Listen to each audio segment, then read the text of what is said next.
wa ikhwani amma ba'd. Ayolah ikhwah, azani wa azzakumullah. Saudara-saudara yang semoga dimuliakan oleh Allah, kita seperti biasa di malam Kamis mengkaji hadis-hadis Nabi Sallallahu Alaihi Wasallam yang ada dalam Kitabul Arba'in fi Madhabis Salaf karya Syekh Ali bin Yahya Al-Haddadi hafizahullahu ta'ala. Ya, pada pertemuan sebelumnya kita membahas hadis ke-39, judulnya yakni Itsbatul Qadari wa Raddu 'ala man ankarah. Penetapan tentang takdir dan bantahan terhadap orang yang mengingkari takdir. Ya, kita sudah bahas hadis-hadis Ibnu Mas'ud yang menyebutkan tentang urutan penciptaan manusia, ya, atau istilahnya fase penciptaan manusia di perut ibunya, ya. 40 hari pertama dalam bentuk mani, 40 hari berikutnya dalam bentuk segumpal daging, lalu 40 harinya dalam 40 harinya dalam bentuk segumpal darah, lalu 40 hari berikutnya segumpal daging. 120 hari baru setelah itu ditiupkan roh. Malaikat Allah utus untuk mencatat terkait dengan amalnya seperti apa nanti, rezekinya, ajalnya, dia nanti gembira atau celaka. Lalu setelah itu baru ditiupkan roh. Nah, dengan ditiupkan roh berarti dia menjadi makhluk hidup. Ya, lalu di akhir hadis Nabi mengingatkan kita bahwasanya ada orang yang sepanjang hidupnya melakukan amalan ahli surga, melakukan berbagai ketaatan, sampai-sampai jarak antara dirinya dengan surga tinggal 1 hasta. Tapi berlalu catatan takdir bahwa dia adalah penghuni neraka. Sehingga akhirnya apa? Ketika surga tinggal 1 hasta, ternyata dia melakukan amalan penghuni neraka. Sehingga akhirnya dia pun mati dalam keadaan melakukan amalan ahli neraka. Masuk neraka dia. Dan ada juga kata Nabi orang yang semasa hidupnya melakukan amalan ahli neraka, maksiat, dosa, terus sampai jarak antara dirinya dengan neraka tinggal 1 hasta. Tapi sudah berlalu catatan takdir atas dirinya bahwa dia adalah seorang ahli surga. Sehingga akhirnya apa? Dia melakukan amalan ahli surga. Dia melakukan ketaatan, ibadah di akhir hayatnya, sehingga akhirnya dia masuk surga. Nah, ini Bapak ya, ini mendorong kita untuk selalu waspada dan takut akan akhir hayat kita, ya. Yang jadi patokan bukan awal hidup kita, bukan sekarang, ya, bukan. Tapi nanti akhir hayat kita seperti apa?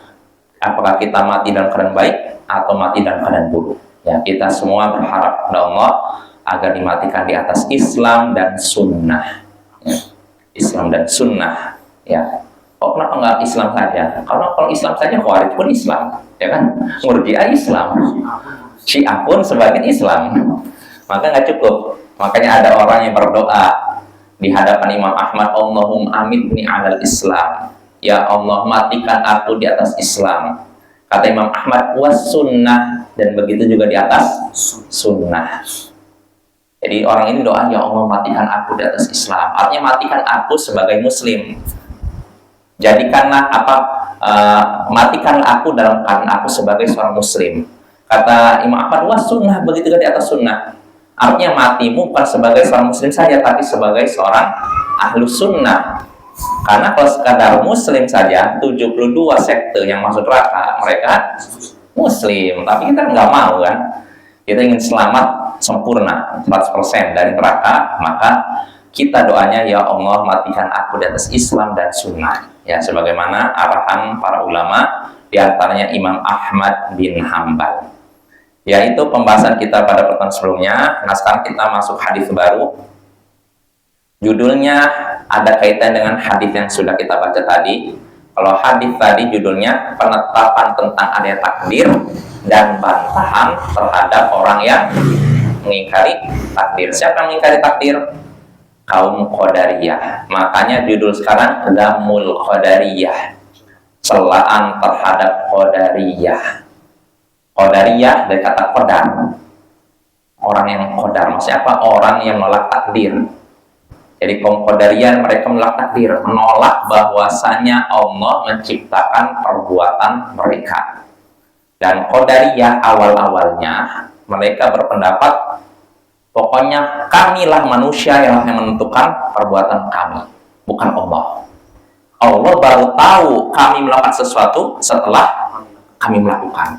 Allah tidak tahu saya minum kecuali setelah saya melakukannya. Jadi sebelum saya minum, Allah tidak tahu bahwa saya akan minum.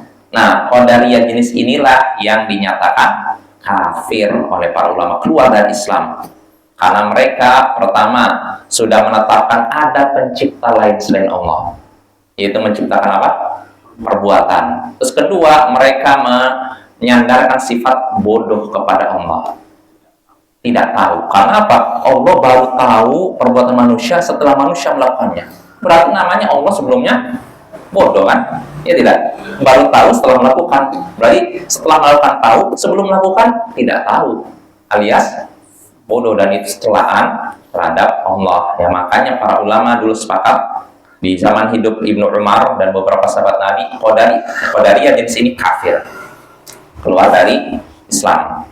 Nah, adapun Qadariyah berikutnya yang terjadi perbedaan pendapat di antara ulama, ini tidak keluar dari Islam, yaitu Qadariyah yang menyatakan Allah menakdirkan perbuatan kita yang baik, tapi tidak menakdirkan perbuatan kita yang buruk. Artinya gini, saya bisa sholat, saya bisa zakat, saya bisa haji, ini takdir Allah. Adapun saya maksiat, ini karena saya sendiri, bukan karena takdir Allah. Ini Qadariyah jenis kedua.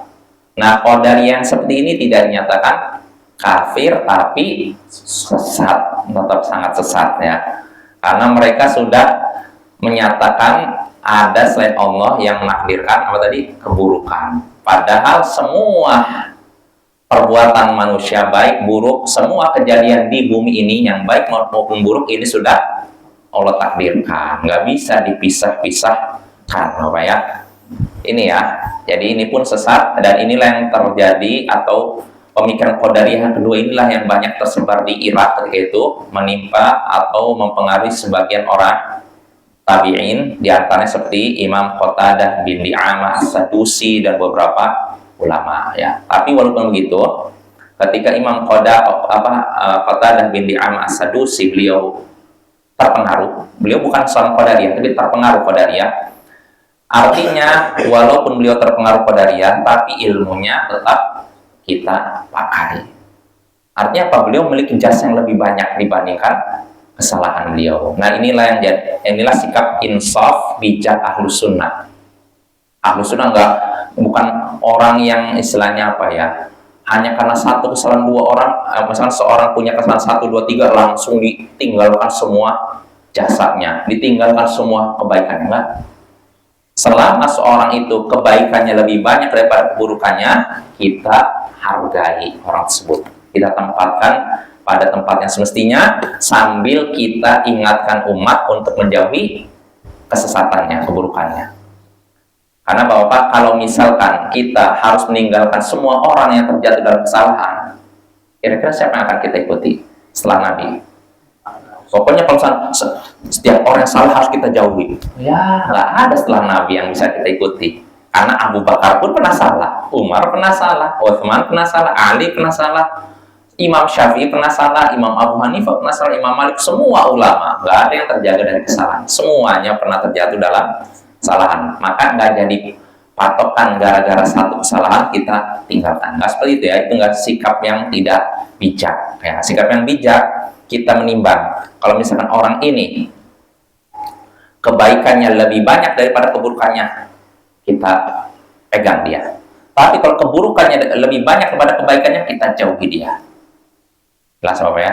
Kalau kebaikannya lebih banyak daripada keburukannya, kita tempatkan dia pada posisi yang layak ya. Ini kalau kebaikannya lebih banyak daripada keburukannya. Tapi kalau keburukannya lebih banyak daripada kebaikannya, kita jauhi dia. Jelas ya?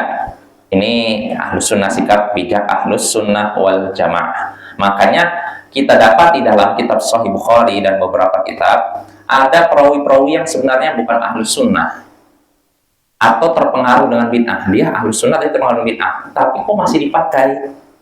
Ya karena apa?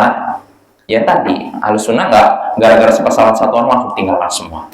Selain itu juga karena perawi yang bermasalah ini mereka adalah orang jujur. Walaupun mereka punya akidah bermasalah, tapi jujur ini penting, jujur. Poin paling apa yang perlu kita perhatikan, jujur ini. Jujur ini paling utama, akhlak yang mulia. Jadi walaupun dia ahli bid'ah, tapi ketika dia jujur, riwayatnya terima. Makanya nggak pantas kalau misalnya ini seorang ahlus sunnah pendusta, nggak. Kata para ulama, kalau seorang dikatakan as-salafis sarih, salafi zani mungkin, seorang salafi pencuri, salafi penzina mungkin, tapi kalau salafi kadzdzab, seorang salafi pendusta nggak. Karena sifat dusta ini sifat yang sangat buruk, nggak layak pada diri seorang mukmin. Jelas ya? Makanya kalau ada seorang ketahuan dusta, itu langsung riwayatnya jatuh. Walaupun asalnya seorang ahlus sunnah. Apalagi kalau ahli bid'ah ya. Ini makanya jangan kita jauhi dusta ya. Bahkan di antara kata Imam Abdullah bin Al-Mubarak, min uqubatil kadzdzab alla yuqbal sidquhu. Di antara hukuman terhadap orang yang suka dusta, yaitu tidak diterima kejujurannya. Kalau ada orang dusta, nanti kalau jujur nggak terima gitu. Jadi kata para ulama, contohnya perawi hadis. Misalkan ada seorang perawi ketahuan, setelah teliti dia banyak berdusta. Dia berdusta atas nama Nabi misalnya sekali dua atau sekali aja, maka kata Imam Ahmad nggak akan terima lagi riwayatnya. Walaupun dia sudah tobat. Lihat tuh, walaupun sudah tobat tetap nggak diterima karena dusta itu akhlak sangat tercela. Adapun tobat dia dengan Allah, urusan dia dengan Allah, tapi terkait dengan riwayat hadis nggak diterima. Kenapa? Karena menunjukkan betapa buruknya sifat perbuatan dusta ya. Maka ini perawi hadis. Jadi perawi hadis walaupun bukan dari ahlus sunnah kadang diterima dalam riwayat Sahih Bukhari, Sahih Muslim dan beberapa kitab hadis karena mereka jujur. Contohnya ada sebagian perawi hadis Imran bin Hittan, seorang Khawarij. Dia ada riwayatnya di dalam Sahih Bukhari. Padahal Khawarij. Kenapa dipakai? Karena dia seorang yang jujur, tidak menghalalkan dusta. Begitu juga dalam kitab Sahih Bukhari ada perawi yang termasuk dianggap Syiah. Bahkan ada perawi hadis yang disebut Syiah Mukhtarok. Syiah yang berapi-api membela Syiah. Tapi kok diterima? Karena dia tetap menjaga kejujuran. Ini Syiah generasi lalu. Ada pun Syiah generasi sekarang nggak bisa terima. Kalau zaman dahulu mereka masih mengharamkan dusta. Kalau sekarang nggak, halal bagi mereka dusta.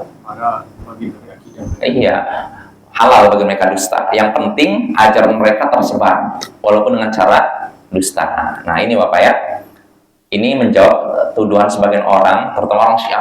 Kenapa kalian menolak kami ahlus sunnah? Sedangkan kami saja ada dalam kitab-kitab kalian, kitab hadis kalian. Maka kita jelaskan nih, beda. Syiah yang ada dalam kitab Sahih Bukhari disebutkan ini bukan beda dengan Syiah kalian.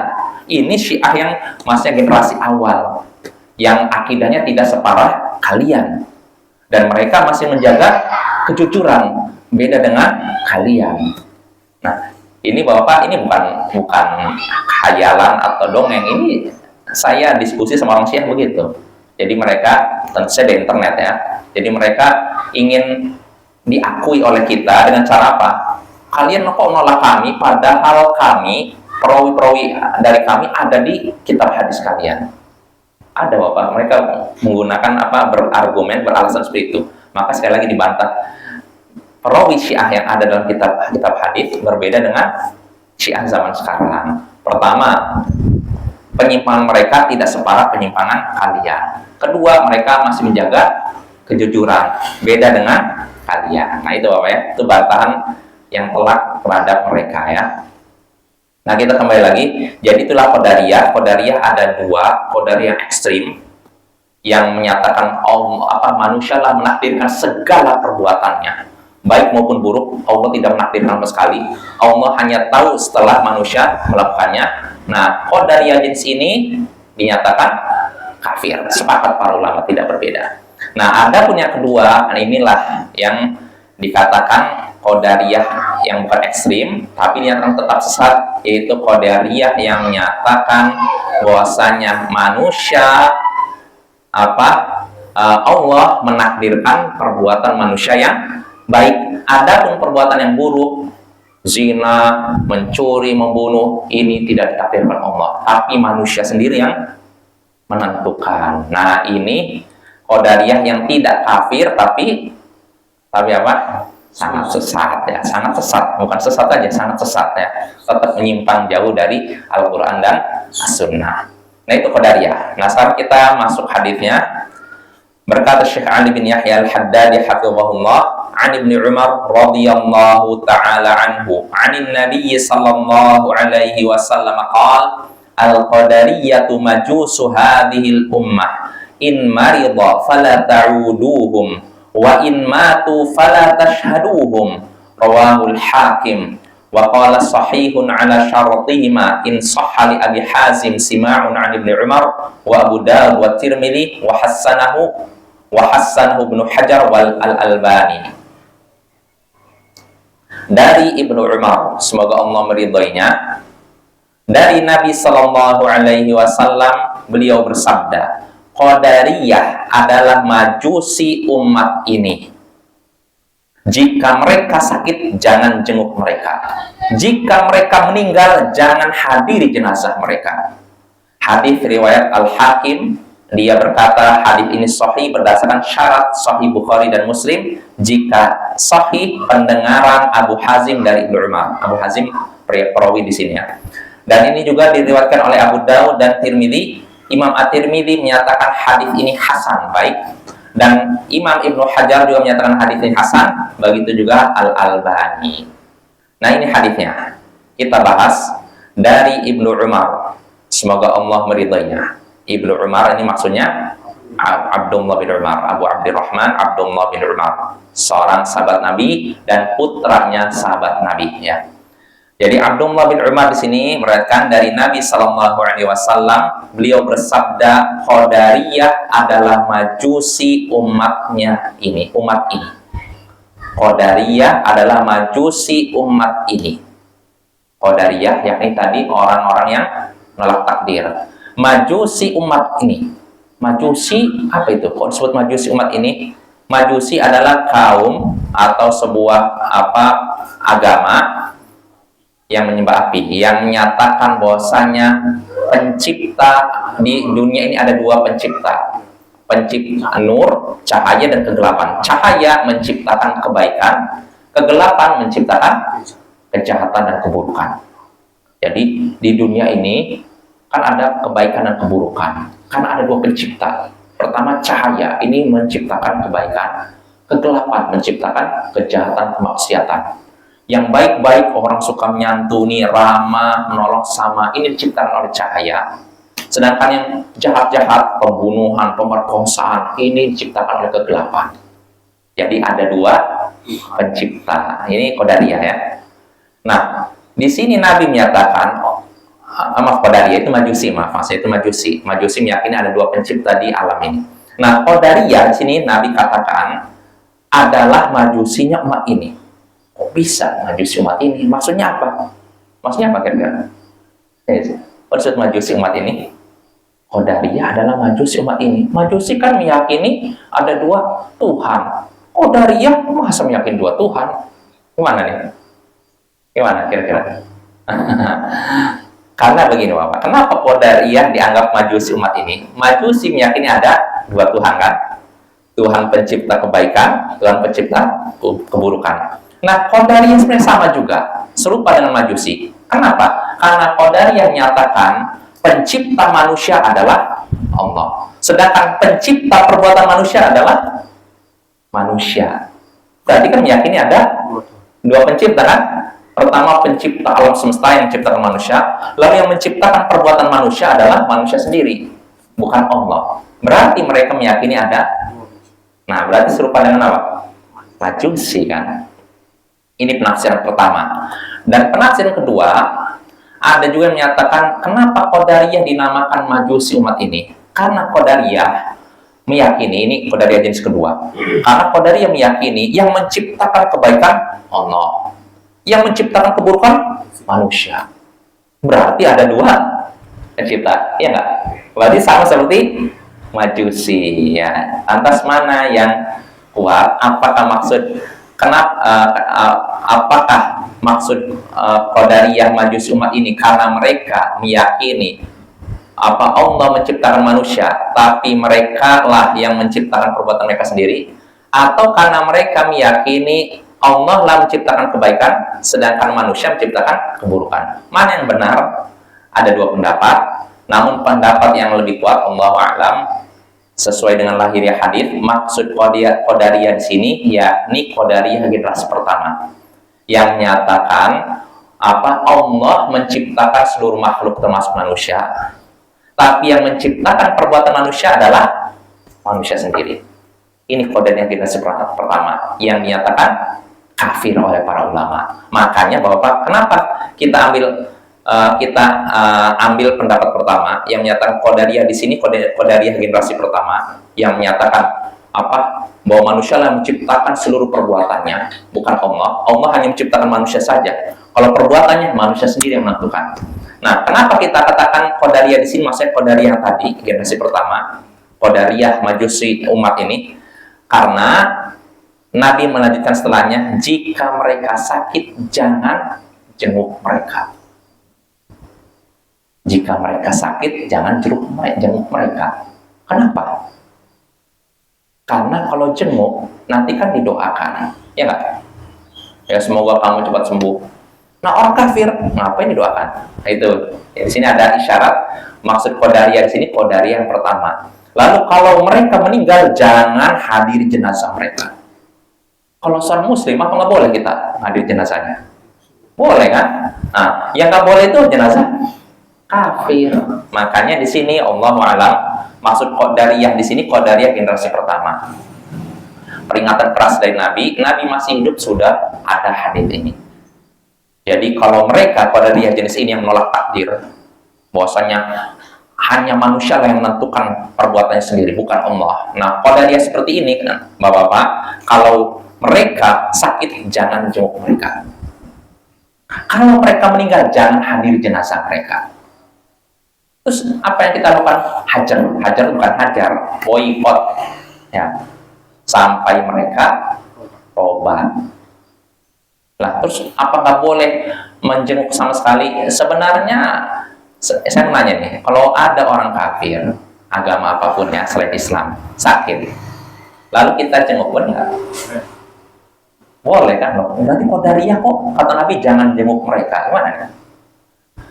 Maksudnya gini Bapak, kalau misalkan kita jenguk semata-mata cuman basa-basi, jangan. Tapi kalau kita menjenguknya dalam rangka ngajak dia tobat, boleh nggak?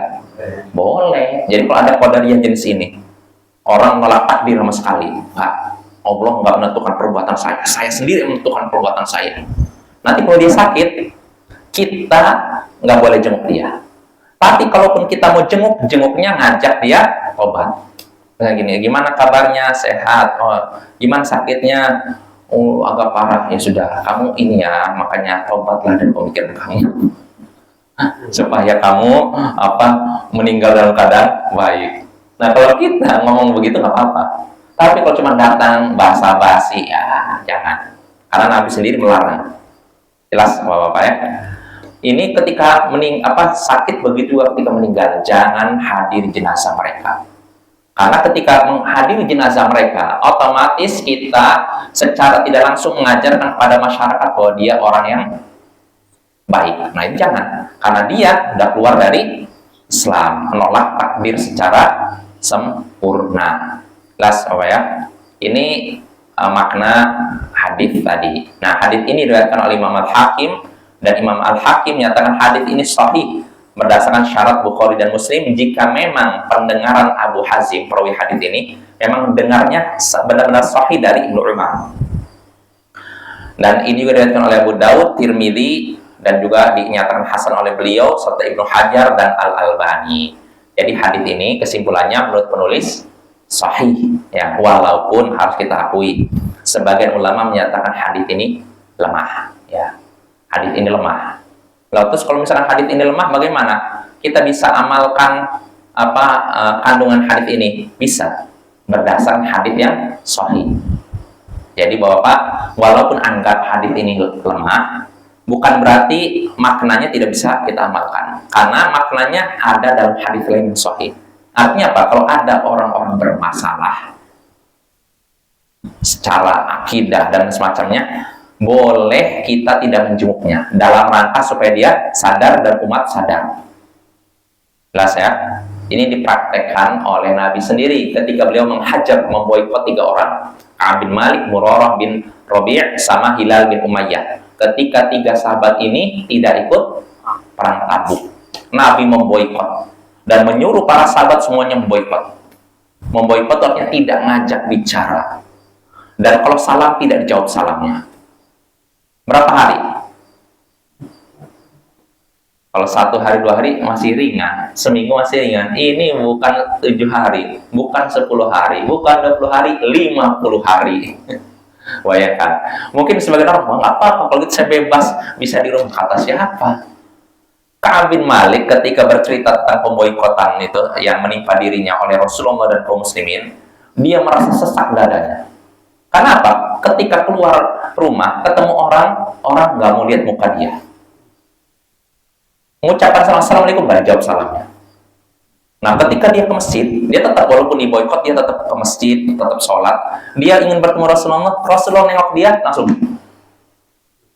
Wah, sempit dada dia. Sampai akhirnya di hari ke-40, kalau nggak salah, datang utusan Rasulullah, minta istrinya untuk menjauhinya.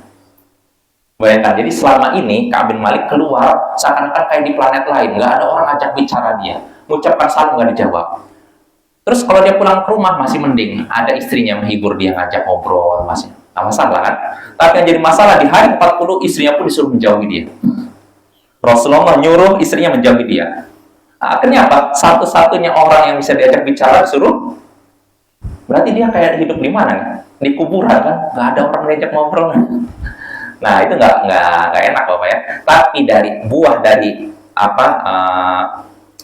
boikot tadi, Ka'ab bin Malik benar-benar bertobat kepada Allah sehingga akhirnya Allah angkat derajat dia. Itu hikmahnya. Jadi ketika memboikot memboikot orang yang bermasalah bukan semata-mata kebencian, enggak, tapi supaya orangnya sadar dan supaya orang lain tidak mengikuti kesalahan ini Bapak ya. Soal jelas ya. Sama seperti ini. Mungkin Bapak tahu hadis ketika Nabi mendengar ada orang yang bunuh diri di zamannya. Nabi tidak mau menyolatkan, tapi Nabi nyuruh sahabatnya untuk menyolatkan. Tujuannya apa? Apa memberi pelajaran kepada dia? Dia udah mati. Itu apa? Supaya umat tahu, nanti kalau saya mati, nanti Rasulullah tidak mau menyolatkan jenazah saya. Jangan bunuh diri deh. Nah itu ya diantaranya ya. Nah itu fungsi boikot begitu. Kenapa diboikot? Supaya orang ini sadar dan supaya masyarakat ini pun sadar tidak mengikuti jejak dia. Nah ini ya, ini maksud hadis tadi.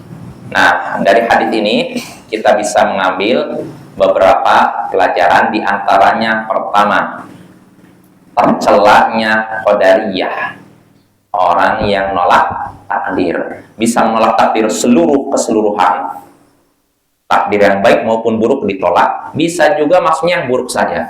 Yang baik-baik ini Allah takdirkan, kalau yang buruk nggak Allah takdirkan. Ini namanya qadariyah.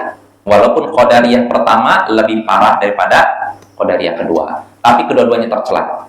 Yang pertama kafir, yang kedua hanya dalam tanda kurung sesat, dalam tanda petik sesat ya, sangat sesat.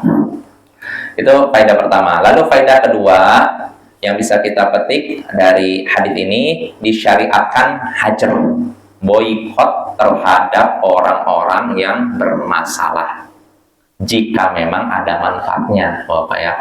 Kalau nggak ada manfaatnya jangan. Jadi kita bisa nimbang. Makanya yang boikot tuh bukan orang biasa. Rasulullah ketika menyuruh boikot, memboikot Ka'ab bin Malik sama 2 temannya, 3 orang. Posisi Rasulullah sebagai apa? Umar, pemimpin. Dan ucapan beliau didengar oleh masyarakat kan. Tapi kalau saya, ini ada orang bersama, ada orang Syiah, boikot dia. Mungkin yang cuma dengar berapa gelintir aja kan, masyarakat mau apa sih, ngomong apa, nggak peduli saya, ya kan, nggak ada manfaatnya. Maka boikot itu hanya berlaku kalau berlaku dari pihak yang mayoritas kepada minoritas. Kalau ahlus sunnah kuat, nah bisa boikot. Tapi kalau ahlus sunnah lemah, nggak bisa boikot. Malah nanti kalau ahlus sunnah yang minoritas memboikot, malah maka kita harus pertimbangkan seperti itu, apa ya. Nah, itu makna hadis tadi ya. Insyaallah jelas ya. Nah, dari hadis selesai. Berarti kita masuk hadis baru, faedahnya cukup 2 saja. Kita masuk hadis baru. Berkata Syekh Ali bin Yahya Al-Haddadi hafizahullah, "Itsbatul masyiati lil 'abdi wa raddu 'alal jabriyah." Di penetapan adanya kehendak bagi hamba dan bantahan terhadap Jabriyah. Penetapan adanya kehendak bagi hamba dan bantahan terhadap Jabriyah. Nah, ini judul hadisnya. Penetapan kehendak bagi hamba. Artinya apa? Hamba ini punya kehendak. Allah menakdirkan perbuatan kita ya. Saya udah Allah takdirkan. Saya duduk di sini di tanggal berapa sekarang? 9 Juli pukul 19.27. Ini sudah Allah takdirkan. Tapi ketika Allah menakdirkan saya begini, saya juga Allah berikan kehendak. Allah berikan saya kehendak. Saya bisa melakukannya, bisa tidak. Nah ini ya, ini maksudnya. Dan ini merupakan bantahan terhadap sekte Jabriyah. Jabriyah itu sekte yang menyatakan manusia terpaksa. Semuanya sudah Allah takdirkan dan tidak punya kehendak sama sekali.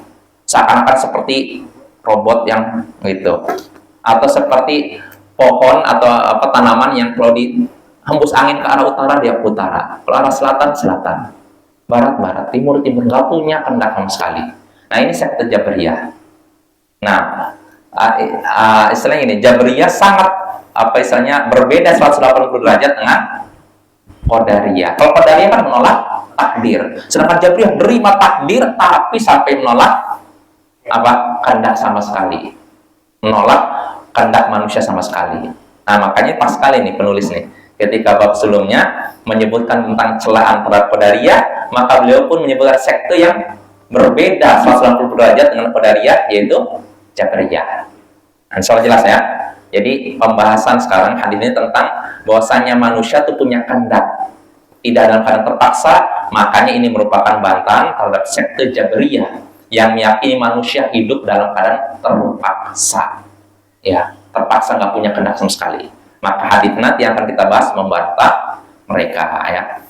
Nah, kita baca hadisnya. Berkata Syekh Ali bin Yahya Al-Haddadi hafizahullah, an Abi Hurairah qala Rasulullah sallallahu alaihi wasallam, al-mu'minul qawiyyu khairun wa ahabbu ila Allah minal mu'minid dha'if. Wa fi kullin khair, ihris ala ma yanfa'u wasta'in billah wa la ta'jaz, fa in asabaka syai'un fala taqul law anni fa'altu kadza wa kadza, walakin qul qaddarallahu wa ma syaa fa'al, fa inna law taftahu amala syaitan. Rawahu Muslim. Dari Abu Hurairah ia berkata, Rasulullah Sallallahu Alaihi Wasallam bersabda, mukmin yang kuat lebih baik dan lebih dicintai oleh Allah daripada mukmin yang lemah, dan masing-masingnya memiliki kebaikan. Bersemangatlah dalam menggapai segala yang bermanfaat bagimu. Mohonlah pertolongan kepada Allah dan jangan merasa lemah. Kalau engkau mengalami sesuatu yang musibah, maka jangan katakan seandainya saja aku melakukan ini tentu akan terjadi begini dan begini. Akan tetapi katakanlah Allah telah menetapkan dan Dia melakukan apa yang Dia kehendaki. Karena sesungguhnya ucapan kalau saja, seandainya, ini membuka perbuatan setan, ya. Hadis riwayat Muslim. Nah, kita bahas Bapak ya, hadis ini hadis yang banyak pelajaran nih, banyak faedah manfaatnya. Nah, hadis ini dari Abu Hurairah Jadi dia berkata, Rasulullah Sallallahu Alaihi Wasallam bersabda. Abu Hurairah berkata, Rasulullah Sallallahu Alaihi Wasallam bersabda. Berarti dengar langsung dari Rasulullah atau tidak? Hah? Tidak. Bisa jadi dengar, bisa jadi enggak. Kalau kata Rasulullah bersabda, bisa jadi memang Abu Hurairah dengar langsung atau lewat orang lain. Tapi kalau Abu Hurairah berkata, aku mendengar Rasulullah langsung, nggak mungkin lewat perantara. Tapi kalau dia menyatakan Rasulullah Sallallahu Alaihi Wasallam bersabda, ada dua kemungkinan. Bisa jadi dengar langsung, bisa jadi tidak. Anggap Abu Hurairah tidak dengar langsung, tapi dari yang lain. Diterima nggak hadisnya? Terima. Ya, karena kalau dia dengar dari yang lain, berarti dari sahabat Nabi. Sedangkan sahabat Nabi riwayatnya diterima. Kata Imam Nawawi, li'anna sahabah kulluhum udul. Karena para sahabat semuanya adil. Jadi walaupun tidak diketahui siapa sahabat yang diambil hadisnya ini oleh Abu Hurairah, tetap riwayatnya diterima berdasarkan kesepakatan para ulama. Ya, kita lanjut. Jadi Abu Hurairah berkata, Rasulullah Sallallahu Alaihi Wasallam bersabda, mukmin yang kuat lebih baik dan lebih dicintai oleh Allah daripada mukmin yang lemah. Mukmin yang kuat itu lebih baik dan lebih dicintai oleh Allah daripada mukmin yang lemah. Mukmin yang kuat, kuat apa nih? Di sini, semuanya. Ya, ada dua penafsiran apa ya? Ada yang menyatakan mukmin kuat, kuat fisik. Ya, ada yang menyatakan kuat, kuat iman.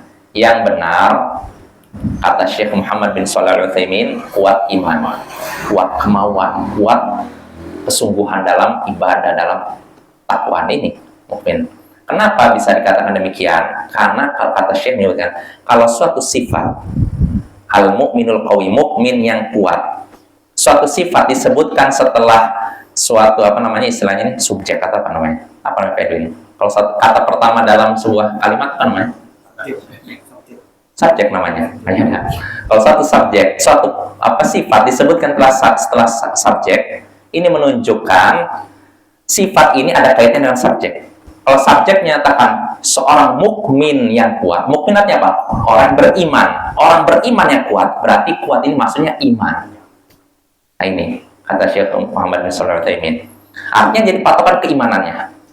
Jadi orang mukmin yang kuat, orang yang imannya kuat, ini lebih baik dan lebih dicintai oleh Allah daripada mukmin yang lemah. Lemah apa? Lemah iman. Jadi bukan mukmin yang kuat badan. Karena bisa jadi ada orang badannya kuat, tapi apa amalnya? Nah, jadi patokan ke iman. Bisa jadi orang fisiknya lemah, memiliki cacat, tapi karena keimanannya dia lebih kuat dibandingkan orang yang berbadan kuat, bukan? Ya tidak? Iya, banyak Bapak. Yang saya dengar itu yang pernah mungkin saya sampaikan juga, Syekh Abdul Razak pernah dia sholat di Arab Saudi ketika itu, sholat tarawih. Orang Indonesia bayangkan, beliau benar-benar terpengaruh, benar-benar terinspirasi dengan orang Indonesia ini. Jadi ketika itu sholat tarawih, setiap semalam 1 juz, ya. Jadi kebetulan orang Indonesia ini dia kakinya cuma 1, cacat, yang 1 enggak ini. Orang seperti ini kan sebenarnya boleh sholat sambil duduk kan, boleh kan? Jangankan cacat, kita sehat pun kalau sholat tarawih duduk langsung nggak apa-apa, tapi pahalanya setengah dari berdiri. Nah ini Syekh nyaksikan ada orang Indonesia di depan mata saya, dia sholat dari awal sampai akhir nggak duduk sama sekali, padahal sholatnya 1 juz, lumayan itu, berdiri cuma 1 kaki kan 1 cacat, sedangkan yang lain ada. Nah, itu menunjukkan kekuatan semuanya ini nih, bukan fisik ini sebenarnya. Kalau hati seorang kuat, iman seorang kuat berpengaruh kepada fisiknya. Tapi kalau seorang imannya lemah, hatinya lemah, ya fisiknya pun lemah. Yang kita nyaksikan bahwa ada orang yang tinggalnya sebelahan dengan, tapi berat sekali kan. Sedangkan yang jauh bisa mengejar. Nah ini ya Bapak ya, makanya kekuatan sebenarnya kekuatan iman ya, bukan kekuatan fisik pada hakikatnya ya. Makanya ketika Rasulullah Abdullah bin Mas'ud manjat pohon, ketika ketika tersingkaplah, dia kan pakai kayak semacam ini kan, kayak baju itu sedikit lah, kadang entah jubah atau mungkin sejenis sarung, rida namanya. Angin berhembus sehingga tampaklah betisnya kecil. Lalu para sahabat itu menertawakan, wah, kok betisnya kecil? Maka Rasul menyatakan, kenapa kalian tertawa? Sesungguhnya betisnya Abdullah lebih berat daripada bukit Uhud. Betisnya kecil itu lebih berat daripada bukit Uhud, bayangkan. Kenapa? Padahal apa iya? Kalau ditimbang bukit Uhud sama betisnya, bukit Uhud lah, nggak mungkin betisnya kecil. Tapi kenapa dikatakan lebih berat? Karena keimanannya. Nah ini Bapak ya, iman itu yang menentukan. Makanya Anas bin Malik pernah ditanya oleh seorang tabi'in, apakah para sahabat Nabi itu tertawa? Karena bayangan tabi'in mungkin sahabat Nabi itu orang serius, makanya selalu nggak pernah tersenyum, nggak pernah tertawa, nggak pernah bercanda. Maka kata Anas bin Malik, tertawa para sahabat, wal imanu fi qulubihim kal jibal. Mereka tertawa, mereka bercanda, mereka bergurau, tapi keimanan mereka laksana gunung. Jelas Bapak ya? Artinya nggak berpengaruh candaan kepada iman mereka. Beda dengan kita bercanda-bercanda, iman kita rosot. Nah itu Bapak ya, ini oke penting nih. Jadi sekali lagi, kekuatan semuanya ada pada iman kita, hati kita ya, bukan pada fisik kita ya. Walaupun kalau ada orang yang sudah imannya kuat plus fisiknya kuat, nah ini cahaya di atas cahaya istilahnya, atau ibaratnya apa ya? Ya kebaikan bertumpuk lah. Contohnya siapa? Umar bin Khattab, seorang sahabat Nabi, imannya kuat, fisiknya pun kuat. Ini bermanfaat bagi umat. Makanya sebagian ulama menafsirkan mukmin yang kuat dalam segala hal, terutama dalam masalah iman ya. Iman yang paling utama plus kuat badan. Jelas apa ya? Nah, sebagian ulama menafsirkan demikian. Tapi kalau Syekh Muhammad bin Shalih Al-Utsaimin nyatakan kuat ini kuat iman. Karena patokan imanlah yang menentukan kekuatan fisik. Soal jelas ya. Mukmin yang kuat lebih baik dan lebih dicintai oleh Allah daripada mukmin yang lemah. Ya, kuat iman, kuat kemauan. Wa fi kullin khair, dan masing-masingnya memiliki kebaikan. Maksudnya apa? Maksudnya apa nih? Masing-masing memiliki kebaikan. Karena masih ada iman, walaupun yang satu imannya tinggi, yang satu imannya rendah. Tetap yang rendah ini punya kebaikan kan? Beda dengan orang kafir. Walaupun dia fisiknya sekuat apapun, nggak ada kebaikan. Karena tidak ada iman. Tapi kalau seorang mukmin, walaupun imannya lemah, tetap memiliki kebaikan. Walaupun kita katakan orang yang imannya lebih tinggi, tentu lebih baik. Tapi tetap ini baik, ini juga baik. Yang ini lebih baik, yang ini tetap punya kebaikan. Gitu. Nah ini Nabi menyatakan demikian. Lalu Nabi memberikan dorongan kepada kita. Kata beliau, ihris ala ma yanfa'u. Bersemangatlah menggapai segala yang bermanfaat bagimu. Apapun yang bermanfaat bagimu, kejarlah, semangatlah untuk mengerjakannya. Bermanfaat dalam hal apa ini? Kira-kira? Dalam hal apa? Akhirat dan dunia, semuanya. Kata Syekh Muhammad Shalih Al-Utsaimin, bermanfaat dalam hal dunia dan agama. Loh, masa dunia kita harus bersemangat? Iya. Jadi keliru bahwa kalau ada orang, kita kalau masalah akhirat semangat, kalau masalah dunia seadanya. Enggak pasti itu. Kita beda dengan kaum sufi. Kalau kaum sufi ya, dalam masalah ini katanya akhirat semangat, masalah dunia malas-malesan, tidak mau kerja, sehingga akhirnya ya nggak kayak gitu. Ahlussunnah sangat menjaga harga diri ya. Jadi mereka semangat, bersungguh-sungguh dalam mengerjakan amalan dunia dan akhirat. Maka keliru kalau ada orang dulu ketika belum ngaji, dia semangat kerja, setelah ngaji malas-malesan. Keliru. Seorang kalau udah ngaji, udah kenal sunnah, harusnya semangat dalam bekerja, ibadah, dan semacamnya. Enggak setengah-setengah. Disiplin. Ya. Jadi, jangan menyatakan, oh dalam masalah ini orang-orang muslim kalah sama orang Jepang, katanya. Masalah kerja. Kalau orang Jepang disiplin, orang muslim nggak disiplin. Nah, ini enggak. Itu mungkin muslim yang tidak ngerti agama. Kalau muslim yang ngerti agama, enggak, dia disiplin. Ya. Ini kan negeri kita aja ya. Kalau negara lain nggak seperti itu ya. Jadi semangat ya. Jadi kita harus lebih disiplin, lebih serius ya dibandingkan orang-orang kafir yang nggak ngerti apa-apa. Ya kenapa orang kafir sangat serius? Ya karena Yang mereka kejar cuma dunia. Kalau kita kan enggak kan? Dunia dan akhirat. Jadi wajar kalau misalkan nih, karena kita membagi dunia dan akhirat, mungkin dunia agak sedikit lambat. Ya wajar, Bapak ya. Tapi bukan berarti kita malas. Karena suatu yang segera disiplin juga belum tentu berhasil juga. Ini orang Arab itu nyantai tapi rezekinya hadir terus. Ya. Iya. Ya, tapi bukan berarti juga melegakan orang untuk malas-malasan ya.